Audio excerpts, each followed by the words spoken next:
I brought these geraniums back to the greenhouse with their pots. These are the new pots, and we'll use to transplant these for nursing back to health. So these were planted in the pots, of course, by someone that put the 3 or 4 plants together.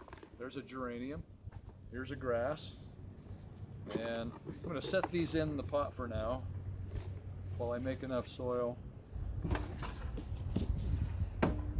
That's 1, 2, 3 geraniums in that one with some grass, and a grass, and 1, 2, 3 geraniums in that pot.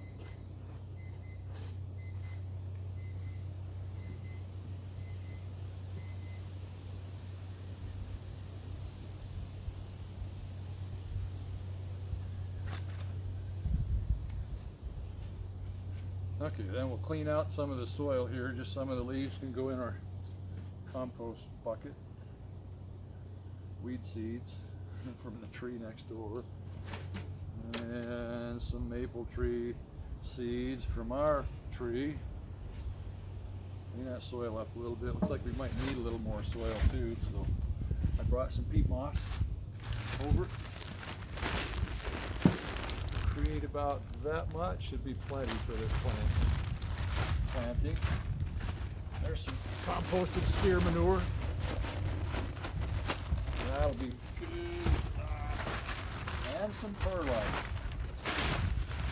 One of the main reasons you'll use perlite, especially in pots, is because if something happens to dry out and you forget to water it, this maintains the moisture level and the plants won't suffer as much until you get back to watering.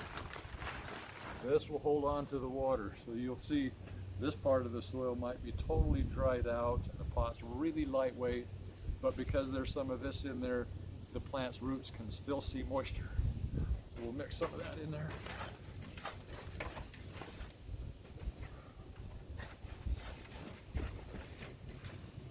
That looks like plenty of soil. Clean out any weed seeds that might have been in that other one. Okay, that looks really nice. This is real moist, very nice. After we get them transplanted, we'll still water them in and take very good care of these things. Now, I just noticed it's 103 degrees in the greenhouse with the doors open. That's pretty warm, and it's the end of May, so it's going to get even warmer. So this transplanting may need to be set in the shade. Oh, we'll find a nice, cooler, less intense sun place to put these. Okay, set these off to the side for just a moment. We'll put some soil in the bottom, like that. How deep do we want it? Maybe a little more? Oh, the grass has a lot bigger root system. They're really pretty roots, so I think the grass will survive just fine. Let's back off here and fill that down into the level that the grass will sit just, the crown of the grass will sit just at the top of the pot.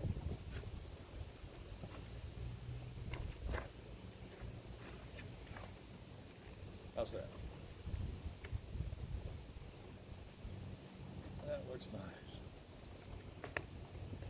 Then we'll take these, plant one on one side, just like they had it, so they're going to need to be cleaned up just a little bit. Cut out some of that dead stuff.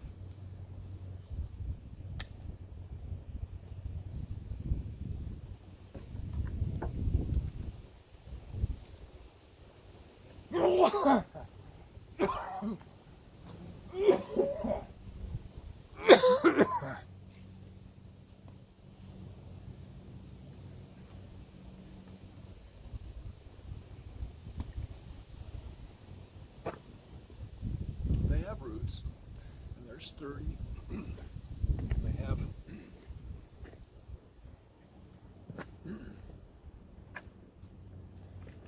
the ability to use the moisture in the meat of the stalk of the geranium to bring itself back to health. We're going to prune this grass a little bit too. Some of this dead stuff can come off. Some of these bottom leaves can come out. The broken leaves could, but for now, well, we'll prune that back a little bit too, so broken leaves aren't sitting off the top. Make sure that's planted nice and straight. Take these and clean them up. They're looking pretty rough. Decide where the good growth is. I'm gonna prune that back. Let's see, there's a broken section. Take him off like that. That looks good. I think that's enough for now. Yes, that looks good. There's a clean geranium. We'll put him in this corner.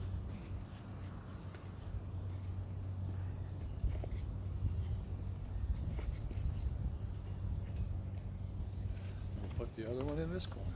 Clean him up too. That stem off. There's a dead stem right there.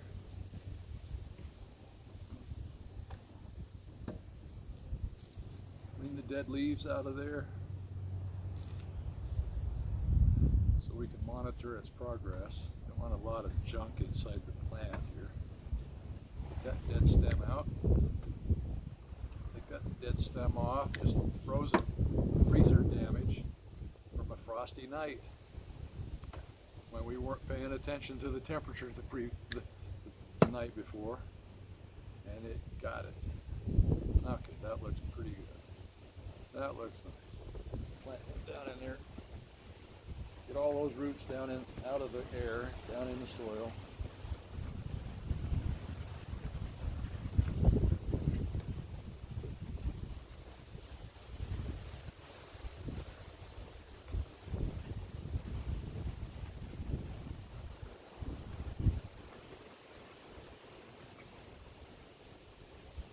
Very good.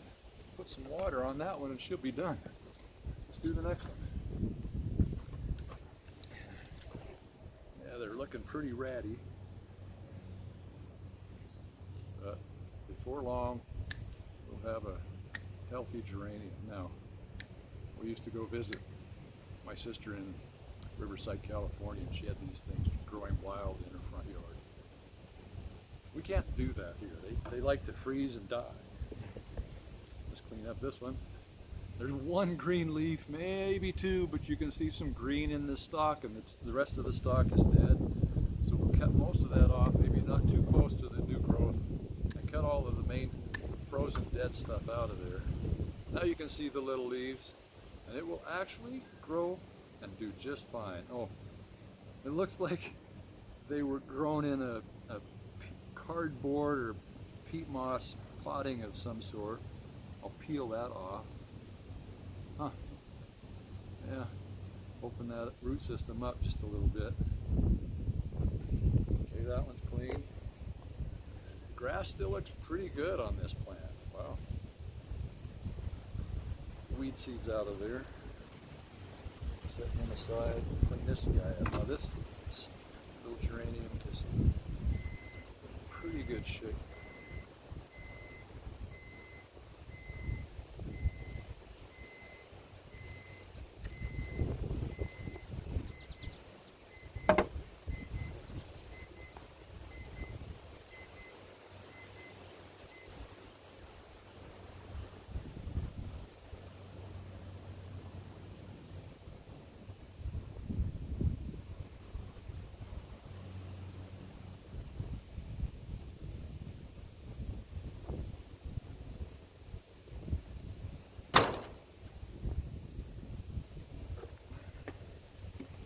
Okay, fill the pot with soil up a ways so that the grass has something to sit on.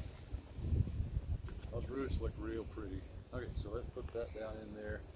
Remember, the crown of the grass needs to be near the top of it. That's about right. Okay, now we'll set this in here and fill it in the corner, in the one corner. That little geranium can be over there.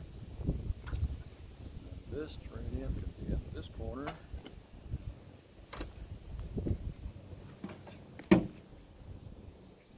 That. And This geranium probably could be divided, but I don't know if it's just being careful to nurse what's there back to health and not ruin what we already have. Let's not take any chances by dividing in hot weather. Okay, and then pack the soil down like that. Pack the soil down so things stand up. I think I'll clip off some of the bottom leaves. See my pruner. Clip off some of the bottom grass leaves.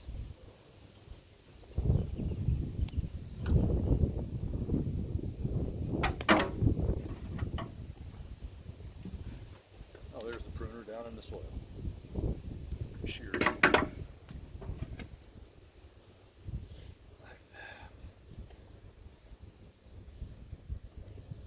Okay, we're ready for water. So we'll water it, set it off to the side, maybe in some shade for a couple of days while things start to green back up without too much stress from the sun. Because in 3 or 4 days, we're going to see 88, 90 degree days. 55 degree nights will be really nice, but the heat during the day and the intense sun will ruin our poor little plants.